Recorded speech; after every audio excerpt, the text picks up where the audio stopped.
This is a wall on the side of an apartment building.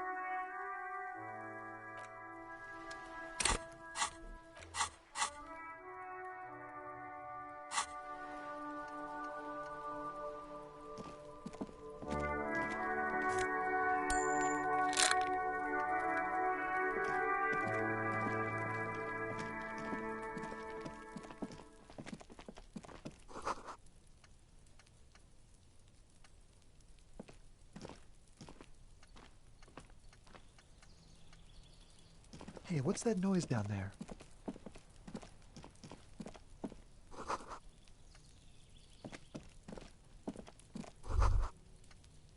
The spread pattern of these bullet holes makes your chest ache.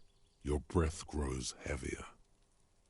You peer into the faded marks in the stone. They peer back like an endless row of tiny black holes. Sweat starts trickling down your brow. This is bad mojo, man! Fucking horrible mojo! The end draws near!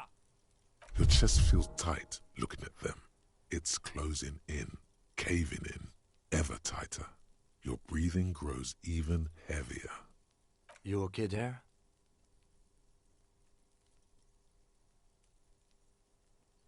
Might be the after effects of your past escapades.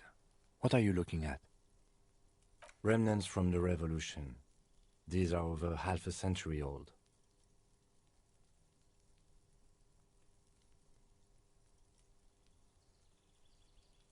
No, we are not constructors and renovators. And these bullet holes do not warrant an investigation. Not much. I don't have a fresh perspective on it. Should we go? It's been a week and now they show up?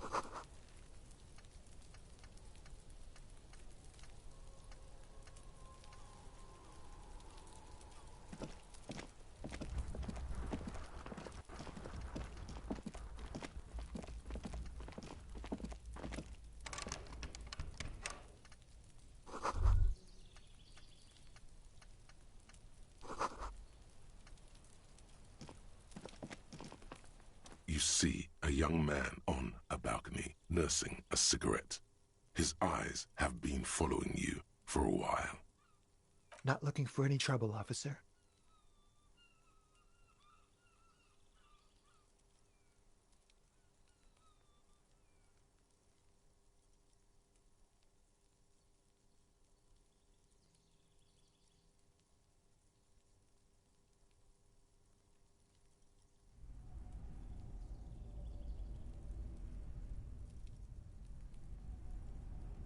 I don't want to be seen talking to the gendarmerie if that's okay. I just want to finish my cigarette. It's the god of cigarettes and youth. Ask him if he's got anything to spare. Is it really that important? Like a nervous cat, he keeps stealing looks at the neighboring windows. All right, but make it quick. Once I finish this cigarette, I have to run. My name? My name is Martinaise. Martinaise? Good local name. Let's go with that. I'd even go so far as to say that the view is a little too good, my dear gendarme. Do you have an estimate of when the body will be taken away? We will remove the body as soon as possible. Now tell us, where were you last Sunday? Oh. You already asked me that, didn't you?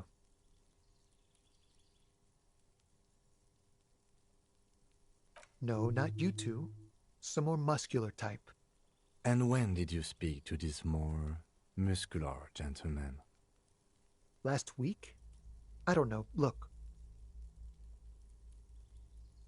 You didn't answer the question.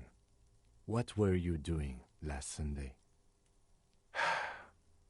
I had a friend over. It was my Sunday friend. A Sunday friend. How intriguing. Makes sense. Friends are nice on Sunday. You don't have to work. You can just spend time with pals, watching rugby and drinking beer. He doesn't reply, gesturing no with his cigarette. In the neighboring windows, you can see faint reflections of his silhouette, all from different angles. Someone hides behind a curtain. Those windows have eyes, and those eyes are watching, spying on you three. No. We won't. Now, if you'll excuse me, I really need to get going. This isn't the place or time for questions. Who knows who might be watching from the distance, hidden behind the curtains? For a moment, the man on the balcony seems almost vulnerable. Something moves in the depths of his feline eyes, compassion and a hint of understanding. I am sorry, but I really don't have the information you're looking for. But, hold on, what's that? For a split second, his hand lingers, as though gesturing towards a stone placed right next to the front door. It's a sign. Good luck with the investigation.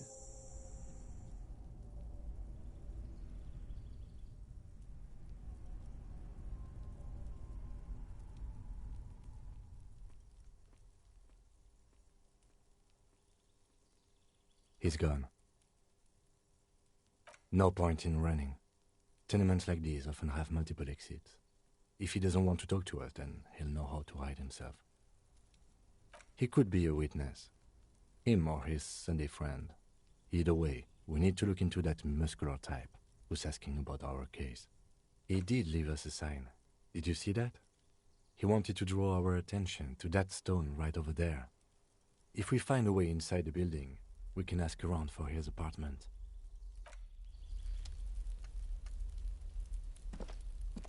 A stone, like any other, lying in a whirl of sleet and mud. Maybe there's something under it. There's a key beneath it, rusty from the dirt. This must be for the front door. Pity doesn't have the apartment number on it. This building has many apartments and the man can be in any of them. We'll just have to go in and see.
This door has been closed with a padlock. A chalk-drawn number on the board says, number 11. It's a solid lump of metal, but the shackle is deeply corroded. A solid pair of chain cutters would make short work of it. Better whip out those cutters. You won't get very far otherwise.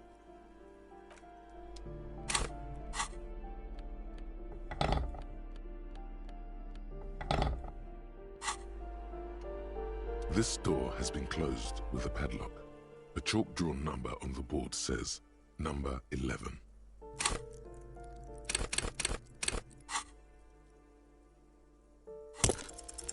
The shackle snaps like a twig, and the lock falls to the floor with a little thud. It should be possible to enter now. After you, detective.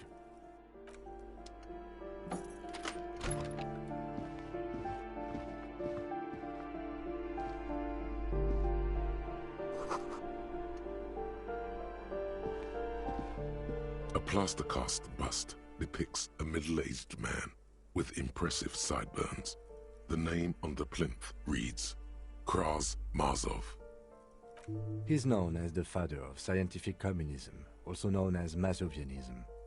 His theories about economic history greatly influenced, some would even say sparked, the anti-centennial revolution. The White Star, the photos on the wall. I think we have broken into the apartment of a young communard. How fitting.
You hear someone walking around inside, rearranging the furniture.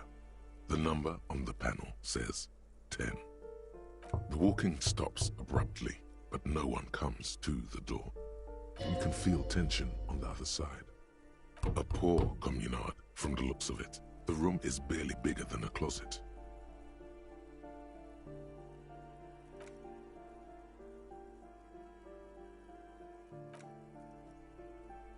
Let's go. We don't have a reason to get inside that apartment.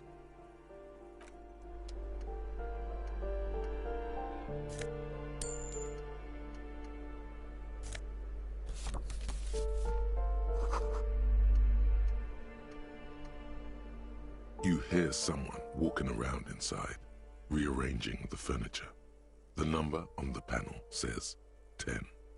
A poor communard, from the looks of it. The room is barely bigger than a closet.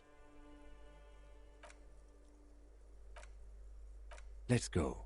We don't have a reason to get inside that apartment.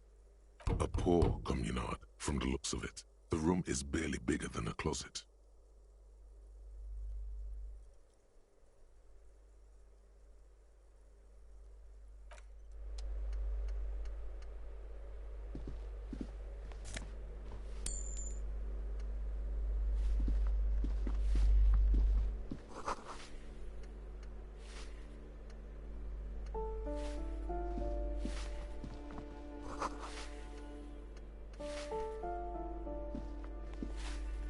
Give me a moment.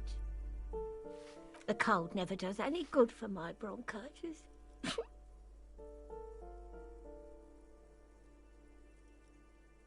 Go ahead, then. What do you want to know, policeman?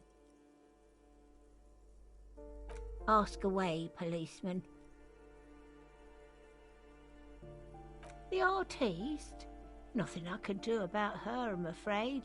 She ruins the walls faster than I can clean them. Still, she leaves an old lady to her business. More than I can say for others. People come and go. I don't keep an eye on everyone. No one lives there. It's been empty for months. Impossible. I would know if someone had moved in there. Maybe it's those countercultural people again, breaking into a house like it's a public space. You're a policeman. Be good and take a look, will you? Great. Young people. They're worse than rats. You know, always littering the hallways with trinkets and empty beer cans. Oh, that one is a scientist, a future scholar. I think he studies astrology at the community college. Education's good. I always tell them to study. Something to do with all those stars around his door. He asked me to leave his drawings up on the wall. The symbol of what now?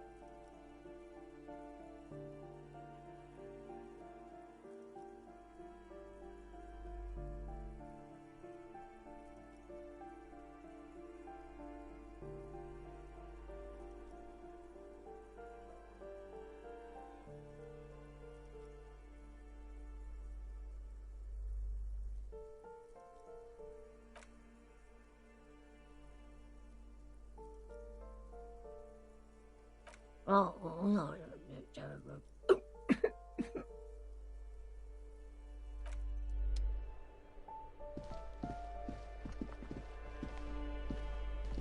You hear someone walking around inside, rearranging the furniture.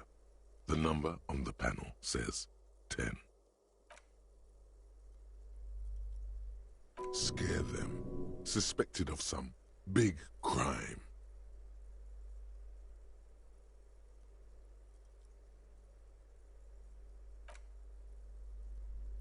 That was smart.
Satisfied? My name is Marielle Charpentier, and I'm an agent with Martinaise Realty Associates. I am not breaking in, as I have every right to be here. The keys, see? Her voice is really cheerful, despite her obviously hating you. Do you want to see my ID as well? You can't legally ask for it, but why not? Want to see my residence permit too? It feels flimsy in hand, with the words Revachol Zone of Control written under a nondescript municipal logo.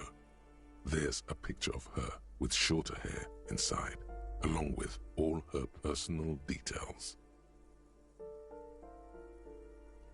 Thank you. Do you have any questions? I need to be back in Midtown in an hour. Oh, that's another huge mess. The former tenant owes us 3 months of rent. 3. We closed the apartment and planned on auctioning off the valuables, but... And again, I have no idea how stupid mistakes like this can even happen.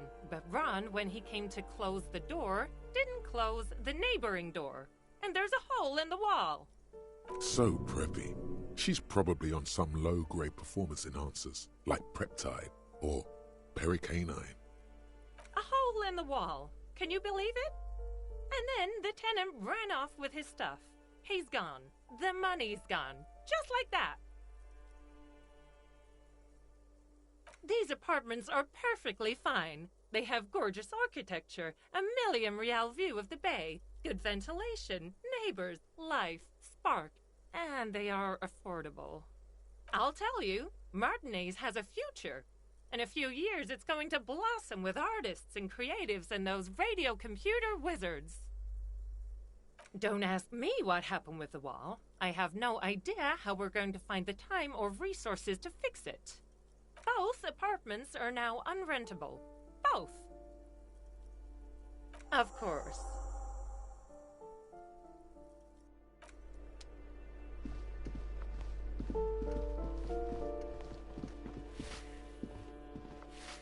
Give me a moment.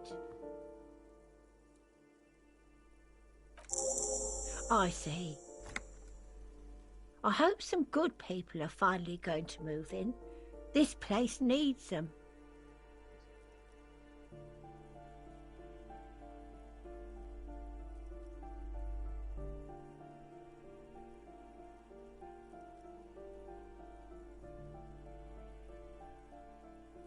Oh, I do like wizards, and people like that in general. They have a lot to tell us about our fates.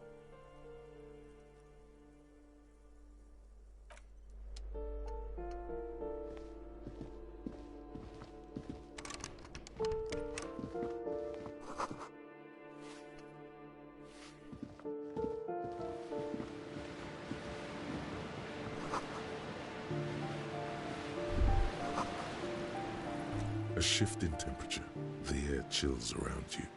Dust settles on the stony floor. A former architect stands before a slice of window, a room plan in her hand. A cold wave has made the air in the building stand still and frozen, with temperatures falling down to -20 degrees Celsius. It's clean and empty, with new tapestry embellishing the walls. A standard HB graphite pencil has fallen off a three-legged stool in the middle of the room. It's red from the cold. She's breathing on her fingers, clasping the plan. Traces of sadness are visible in her expression. Faint pencil lines on paper depict the same place, but a missing eastern wall connects the room with the neighboring apartment. Ideas for arranging the furniture have been jotted down.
The piggies have learned how to saunter up staircases.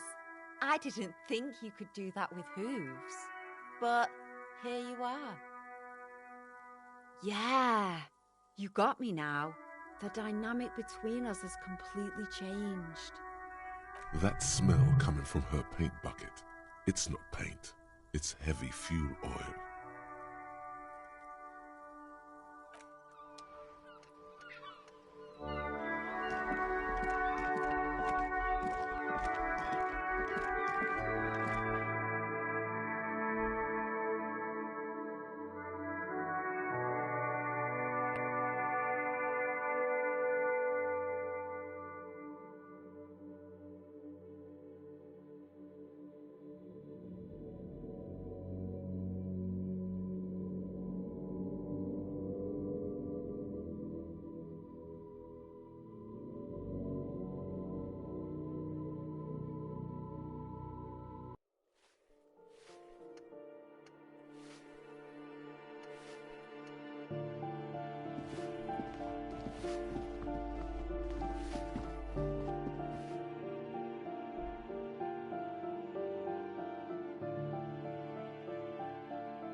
A thin man is smoking below an exhaust hood, occasionally sipping from his mug. This must be the Whirling's cook. As you step in, he nods toward the table and says something in a completely foreign language.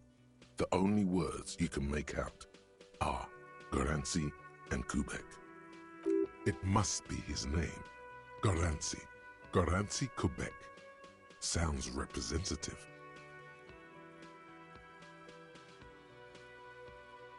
The man puts his cup down and replies something, his left hand drawing arcs in the air. He smiles and bangs his ladle against each of his pots in turn.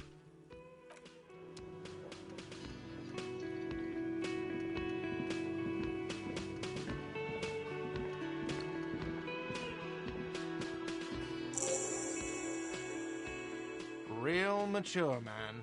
What exactly were you trying to accomplish? You do understand you still owe me money, right? Damn, your feet thought we got away.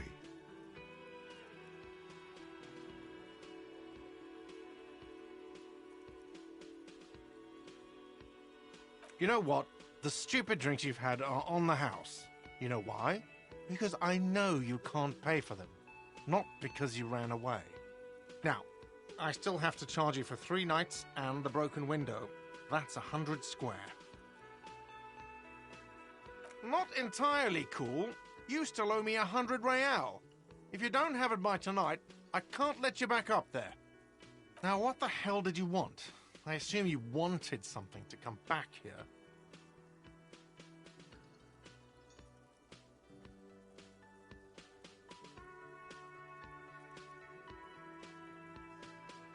What thing? Yes, not the whole damn union, thank God. Just the nastiest and loudest faction.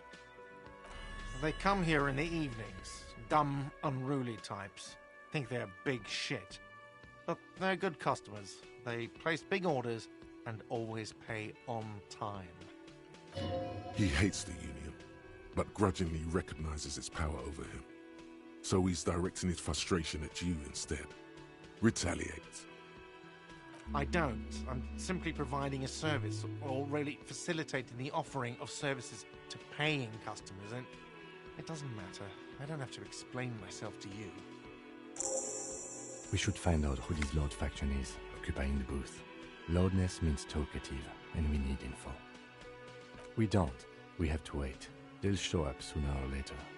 Men get hungry, even striking men. If not today, then they'll be here tomorrow. What? By the way, you should come back to this thing-based questionnaire if you see anything interesting in the whirling later. Mine? No, it belongs to the Whirling in Rags. Thank you for clearing that up. Why do you keep the container locked? Why? To keep the hobos and drunks out. That's why. And the neighbors too. They put their trash there and they don't pay for the garbage company. I thought as much. And are you the only party with access to the trash container? Well, yes. Us and the garbage disposal company. It seems a little callous, doesn't it? Something stirs in you.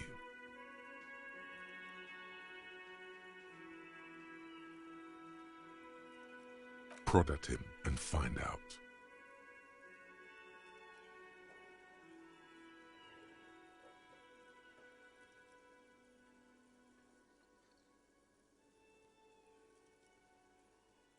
What do you need them for? It concerns the case. Please cooperate. Just bring them back once you're done, please. Yes, have you got it? Like what? I was rarely enjoying talking about the money you owe me.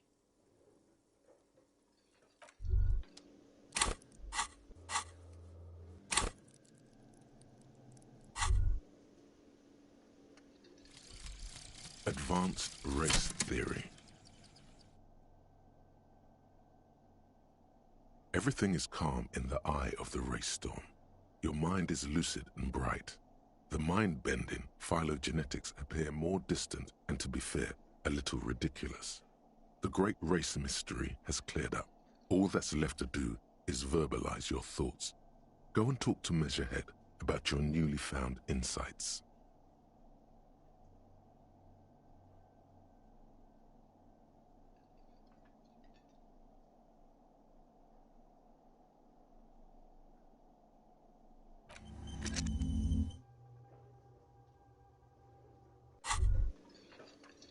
By the way, where is home? The address is coming up blank, and this place sure isn't it.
The unpromising race pupil returns.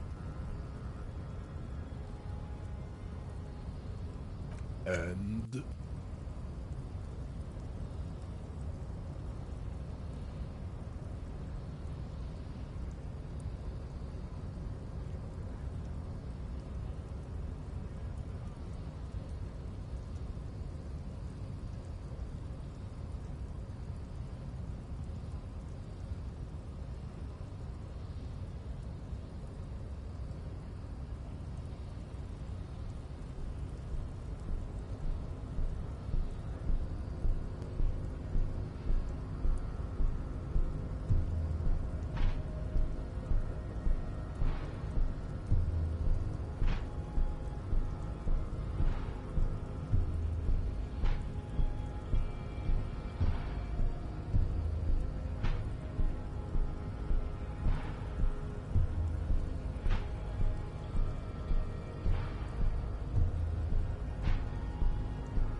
look, babe.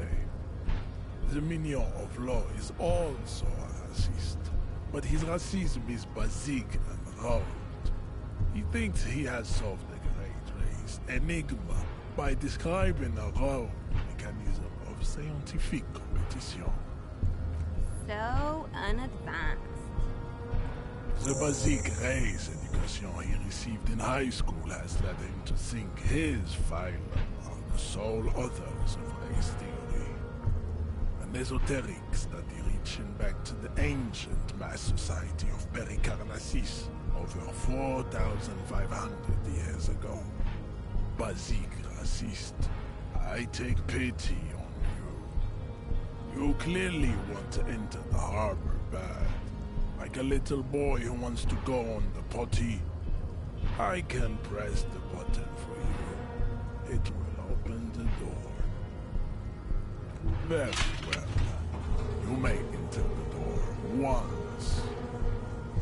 Our race conversation here has concluded. Finally. Let's go.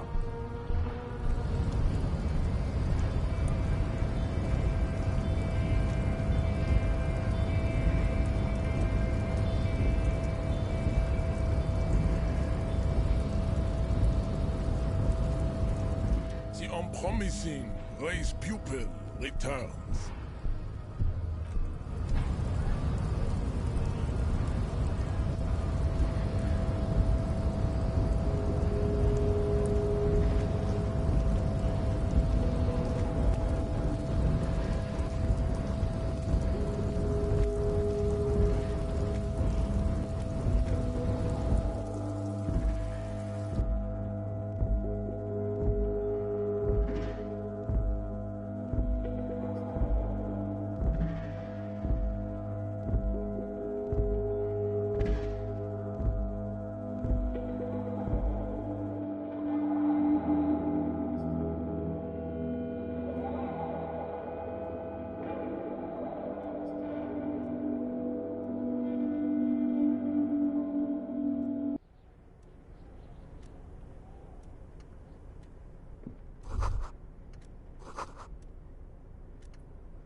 On second glance, someone has forgotten to properly close one of the drawers. It's unfortunate for the Union to just leave their paperwork lying around like this. Let's see what's inside, he thinks. The drawer opens smoothly. Inside is a well-organized selection of brown folders. Hundreds of documents containing logistical data. Two kinds of transactions stand out. Materials coming into Revachol from the outside world, from Muindi, Grad, and even Ilmara. And the same materials being handed over to companies inside Revachol, Couron, Coal City, La Delta, and Jamrock are listed among the many districts where the imports are being sold. It's hard to make sense of this thicket of company names, dates, quantities, and percentages. You try to focus, but the lines are getting blurry. Look how blurry all the lines on these papers are. How unwieldy your own willpower is to yourself. You're like an absurdist Samaran monk, focusing through not focusing. Hermeneutics was almost within your grasp, but now only vague letters float before your eyes. Less meaningful, but aesthetically more pleasing.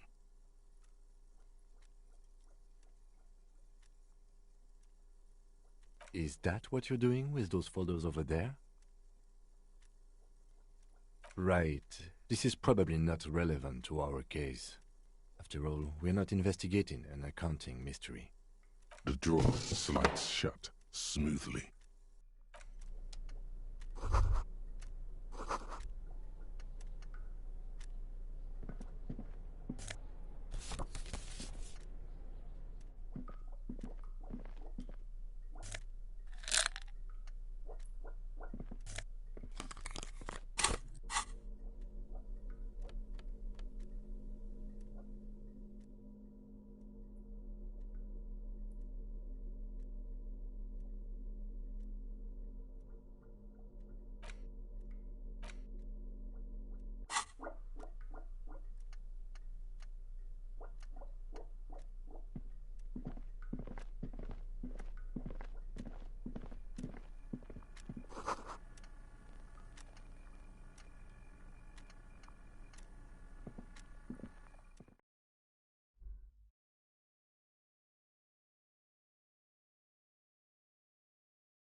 Looks like someone left his tarpaulin cloak hanging on the railing here.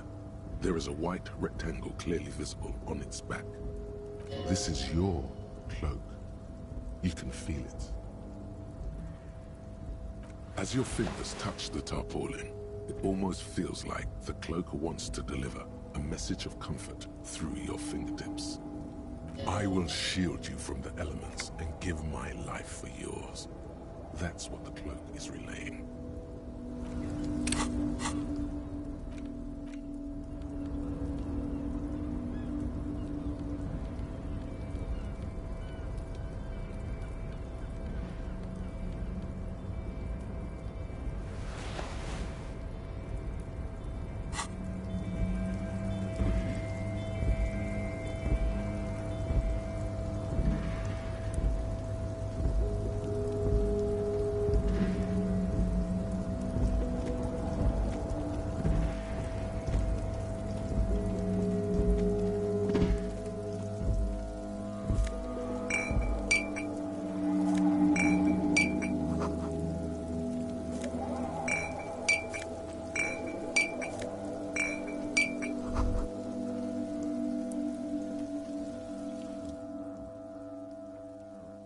Yes? Numerous empty wine bottles glisten in the rain. Someone partied really, really hard here.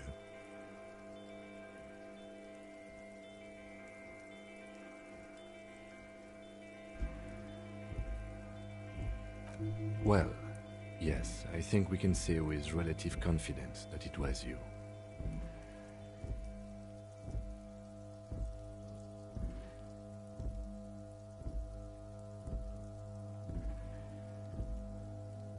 I am, but it doesn't matter right now. Let's just move on.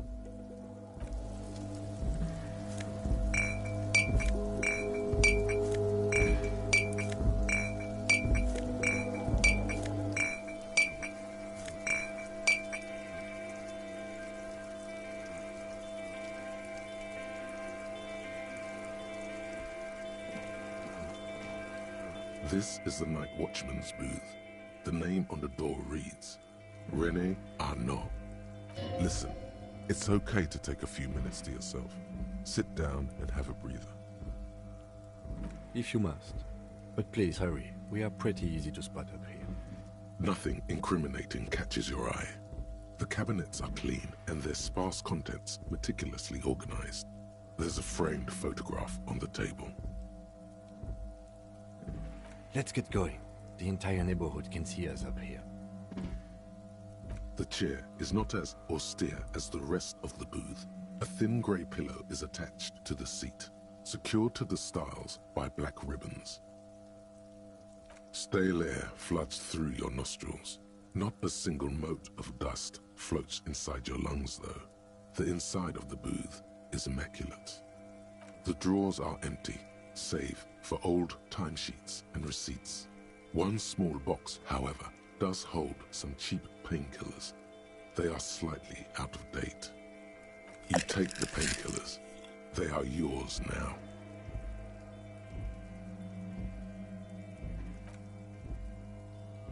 You stand and exit the booth.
Rusting control panel with several knobs.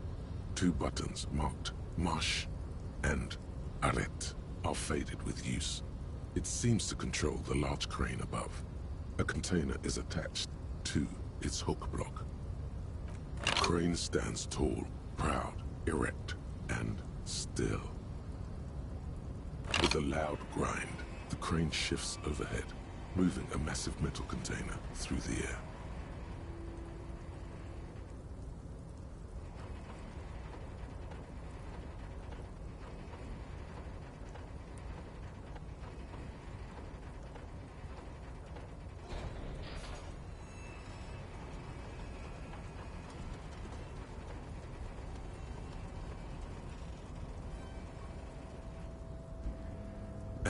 With a surprisingly quiet thunk, the crane places the container down.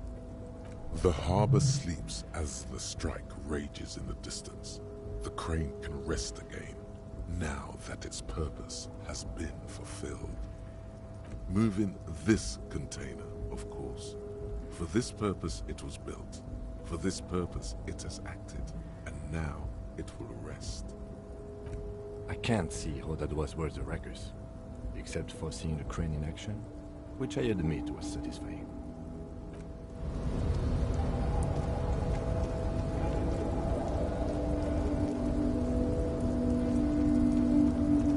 Before you stands a cargo container, just one of many in the yard. You do? Because I don't. There are a million containers here. Why are you fixating on this one? It's a cargo container, Detective, just like all the others. We are not here to interact with containers. We are here to talk to the Union, right? No reply.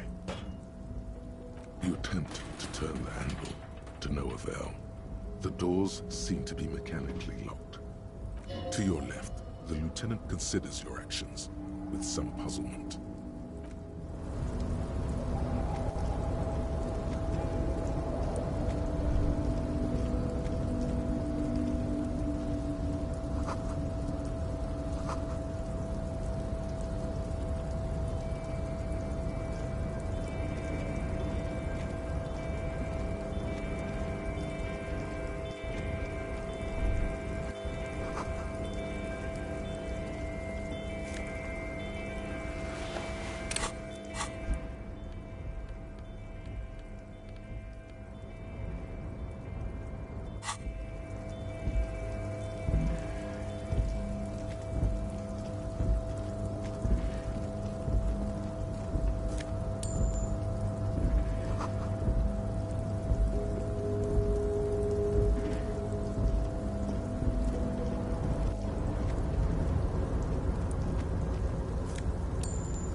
Before you is a walrus of a man, seated behind a large desk. He looks up from his work, not the least bit surprised to see you. With great effort, he straightens himself up in his chair, yet says nothing. He simply stares at you. Welcome, Mr. Dubois, Mr. Kitsuragi. It's good of you two to stop by. Please, have a seat. I'm Everard Clare, head of the Debarders Union here in Martinaise. I'd offer you my hand, but unfortunately my health prevents me from getting up. You understand? He looks extremely comfortable. The tiny folding chair, on the other hand, looks like a torture device. You go ahead, detective. Whatever he has in store for you, it can't be good, he thinks. I'll do my best. Forget about that. What's with this Dubois stuff? You're getting some seriously bad vibes from that name. Please, Mr. Dubois, let us converse in a civilized manner, as equals. Take a seat. I insist. He's trying to throw you off your game with this Dubois nonsense. Don't give him the pleasure. Very well, Mr. Dubois. I respect a man with strong convictions. I, too, have convictions, one of which is that I will not engage with any man who won't face me at eye level. Should you find yourself more amenable in the future, I'd gladly resume our conversation. But until then, I'm afraid I must ask you to leave. You're no Titan affiliation, buddy. He's got you in a fork. Sit down or leave.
Before the cargo container. Its draw has not lessened since you were last here. If anything, it seems to have grown slightly.